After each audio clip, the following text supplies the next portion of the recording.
ഇനിയും നമ്മളെ പൊരേന്റെ ഉള്ളിൽ കയറി എന്തിനാണ്? പാമ്പിനെ പിടിക്കാന്. ഈ ആര് പാമ്പ് പിടുത്ത കാരണം? വെറുതെ പറയാണെന്ന്. അവിടെ ഒരു പാമ്പ് ഇല്ലായിരുന്നു. അങ്ങനെയാണെങ്കിൽ ആ പാമ്പ് എങ്ങനത്തെ പാമ്പായിരുന്നു? എങ്ങനത്തെ പാമ്പെന്ന് ചോദിച്ചാൽ തലയും പാലുള്ള പാമ്പായിരുന്നു. അല്ലാണ്ട് പിന്നെ കൊമ്പും കാലുള്ള പാമ്പിനെ കണ്ടിട്ടുണ്ടോ? ആ പാമ്പ് എങ്ങനെ ഇരിക്കും എന്നാണ് നമ്മൾ ചോദിച്ചത്. പാമ്പ് ഇരിക്കണല്ലേ, ഏഴതായിരുന്നു. എന്നാൽ ആ പാമ്പ് ഏത് ജാതിയിൽപ്പെട്ട പാമ്പായിരുന്നു? ജാതിയാ? നെറ്റിമൊരു കുറിയുണ്ടായിരുന്നു. അപ്പൊ അയ്യങ്കാരാവും. എന്തേ പാമ്പ് അയ്യങ്കാരാ? തർക്കം വെക്കാണ്ട കാര്യം പറയുങ്ങള്. ചോദിക്കണ ചോദ്യം ശരിയായിട്ട് ചോദിക്കാൻ പറയും. ബെസയുള്ള പാമ്പായിരുന്ന ബെസ ഇല്ലാത്ത പാമ്പായിരുന്ന? കടിച്ചാലല്ലേ അറിയൂ. ഈ അല്ലടോ പറഞ്ഞത് രാജവെമ്പാലയാണ്, ഇത്ര നീളമുണ്ട് ഇത്ര വണ്ണുണ്ട്. നീളത്തിലും വണ്ണത്തിലും എന്ത് കാര്യം ആചാര്യ? കൊത്തിയ മയ്യത്താവൂലേ? പക്കെങ്കിലും നമ്മള് പാമ്പിനെ കണ്ടിട്ടില്ലല്ലോ. കണ്ടിട്ടില്ലേ? കാഴ്ചകളായി പോയി നോക്കി. നമ്മളെ പുരയില് നമ്മൾ പാമ്പിനെ കണ്ടിട്ടില്ല എന്നാ പറഞ്ഞു. പോയി കാണും.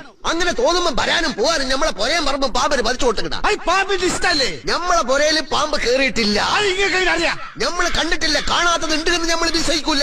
ദുബായ് കണ്ടിട്ടുണ്ടോ? ഇല്ല. അപ്പൊ ദുബായ് ഇല്ലേ? എന്താടാ വിളിക്കണ്? നമ്മളിവിടെ തുണിയിലാണ്ടിക്കണ.